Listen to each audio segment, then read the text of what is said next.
Okay, so you want to buy a cruise ship. Find a shipyard in Finland, pour $2 billion of steel into the harbor, paint a name on the bow that sounds like a fairy tale, and hang a flag from Panama. But here's the strange part. The ship isn't what you're selling. The ticket isn't what you're selling. You're selling a 68-year-old grandmother from Davenport, Iowa, the right to stand at a railing in the Bahamas with her husband of 43 years, watch the sunset turn the water pink, and feel for 1 hour like the two of them are the only people left on Earth. Before we dive in, hit subscribe and drop a comment letting us know where you're watching from. That's the whole game. Everything else is just the math of how a family in Geneva turned that sunset into $37 billion.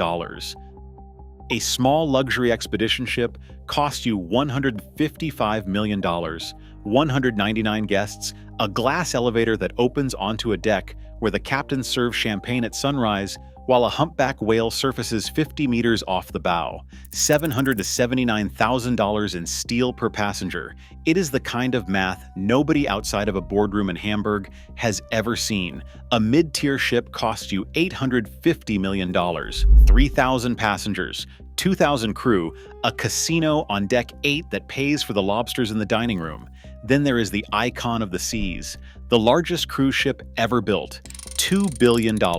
20 decks, 7,600 passengers at the absolute maximum. It cost 6 times what the Titanic did in real terms. Royal Caribbean is building 7 of these by 2030. They will build 2 more before this video has 1 million views. But the steel is the easy part. The hard part is what the ship costs you every single day, before a passenger has even stepped onto the gangway. A mega ship burns through $1 million a day to operate. Wonder of the Seas costs $335 million a year just to keep moving. The fuel tank holds 2 million gallons. Carnival Corporation, across its entire fleet, burned through $5 million of fuel every single day in 2025. $5 million per day. Just to put one ship after another between a port in Florida and a beach in the Bahamas. And in the corridor below the engine room, on the deck no passenger will ever see, sits a hallway the crew calls the I-95.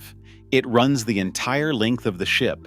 It connects the gym to the cafeteria to the bunk room, where 6 people share a cabin the size of a parking space. The name comes from the American interstate that runs from Maine to Miami. The men and women who walk it every day are mostly Filipino. 30% of the crew on every cruise ship in the world comes from one country, the Philippines. The median annual salary across both Carnival and Royal Caribbean, the 2 largest cruise companies on Earth, is $15,000. 15 for a year. The contract runs 2 to 11 months, 6 days a week, 12 to 14 hours a day. For every opening in the kitchen of one ship, the company receives 100 applications from men who would walk away from their wives to take it. The waiter who brought your wife a second glass of wine at dinner has not seen his daughter in 7 months. He has a photograph of her in his wallet from the day she lost her first tooth. The photograph is from 2023.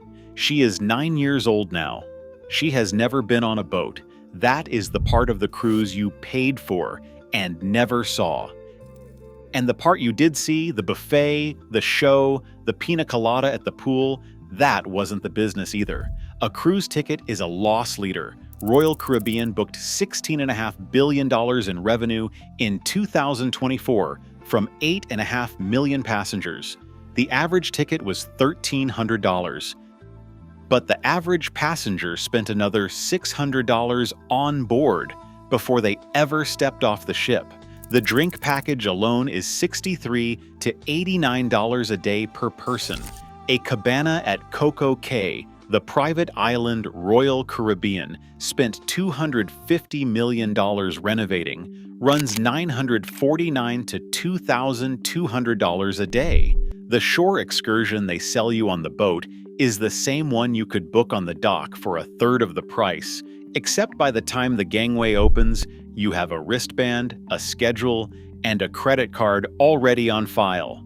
After everything is added up, Royal Caribbean keeps $336 in net profit per passenger, times 8.5 million people. That's $3 billion a year, scraped 2 cocktails and 1 specialty steak at a time, from people who paid for the ticket already.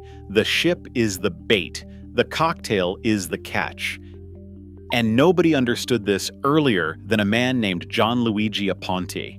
In 1970, in a fishing village near Naples, a 29-year-old man bought a single second-hand cargo ship and named it Patricia. Today, his family controls MSC, the largest privately held cruise line in the world, the largest container shipping company on the planet, 800 ships, and somewhere around $37 billion, depending on which week Bloomberg counts.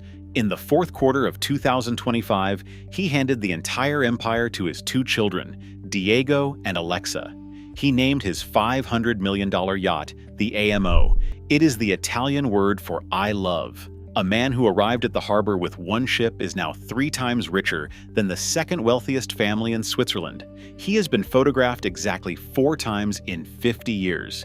His main rival in America is named Mickey Arison. His father, Ted, founded Carnival. Mickey inherited it. The family is worth $9 billion and owns the Miami Heat. The man who handed LeBron James his championship trophy in South Beach is the same man who is handing the trophy on every cruise that left Florida that morning. Then there is El Ofer, Israeli shipping dynasty, $24 billion, major shareholder in Royal Caribbean Group. You have never heard his name, and that is exactly how he likes it. And while these 3 families were getting unfathomably rich, the company on the side of the ship was getting tax bills you would not believe if I told you. Carnival Corporation, over a recent 10-year stretch, paid an effective U.S. federal tax rate of 0.7%. 0.7. Between 2011 and 2015 alone, Carnival made $7.25 billion in profit and paid $44 million in U.S. taxes, less than 1%. Because the company is incorporated in Panama, Royal Caribbean is incorporated in Liberia, Norwegian is incorporated in Bermuda. The American government has a law, Section 883, that makes the entire international shipping industry tax-exempt from U.S. income. So when COVID hit in March of 2020 and the entire cruise industry dropped to 0 overnight, and Carnival lost $10.2 billion in 12 months, and the U.S. Congress passed a $2 trillion bailout, Carnival did not qualify for a single dollar of it. Because Panama, the Filipino crew who had been earning $15,000 a year were stranded at sea for months, some of them on ships anchored within sight of Manila Bay, unable to disembark, unable to call their children, unable to leave. In 1 quarter alone, Carnival's revenue dropped from $6.5 billion to $31 million, a 99.5% collapse in 90 days. They did not get a check from the Treasury.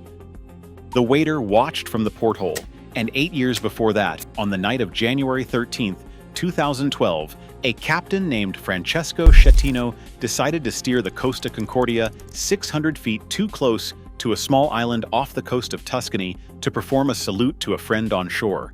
The hull tore open on a rock, and the ship rolled onto its side with 4,229 people aboard. Schettino climbed into a lifeboat while passengers were still inside the ship, and he told the Italian Coast Guard he had fallen into it. The officer on the radio, Gregorio De Falco, told him in a recording that became a national symbol of cowardice to get back on board. He did not get back on board. 32 people died. Among them was an American couple, Jerry and Barbara Heel from White Bear Lake, Minnesota. They had been married for 40 years. They had saved for the trip. The salvage operation cost $2 billion, took 2 years, and the last body was found in the wreckage in 2014. Schettino is currently serving 16 years in an Italian prison. A man took a left turn for a friend who would never see the wave he meant to give. And while the industry was burying its dead and burying its taxes, it was also dumping the rest of itself into the ocean.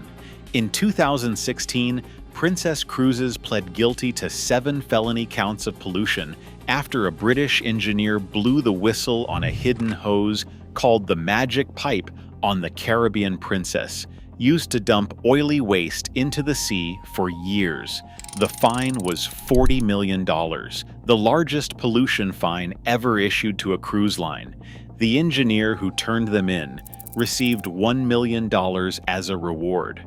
3 years later, Carnival's CEO stood in a federal courtroom in Miami and pleaded guilty 6 times in a row to violating his probation. The ship was dumping plastic in the Bahamas. The ship was dumping gray water in Glacier Bay, Alaska. 218 cruise ships docking in European ports in 2022 emitted 4 times more sulfur dioxide than every single automobile in Europe combined. A single cruise can emit up to 9 times more carbon than flying to the same destination. Venice banned them in 2021. The pollution in the city dropped 80% overnight. And here is the part nobody on the deck has the heart to think about. The grandmother at the railing, the one who paid for the cruise, who took the photograph at sunset, who told her grandchildren it was the trip of a lifetime. She did not know any of this. She still does not. She is back in Davenport, Iowa, telling the neighbor about the lobster on the second-to-last evening, about the singer who hit a note in a foreign language that made her cry without knowing why. What she actually paid for was not the lobster. It was not the photograph. It was not the room. It was $63 a day in cocktails, so a family in Geneva that owns a yacht called I Love could pay $779,000 of steel per passenger for the next ship, so a captain in Italy could fall into a lifeboat, so a waiter who has not seen his daughter in 7 months could carry her tooth photograph back to his bunk in a hallway named after an American highway he will never drive. The sunset turns the water pink, the ship is gone by morning, and he is still down there in the I-95 holding the photograph he cannot send home.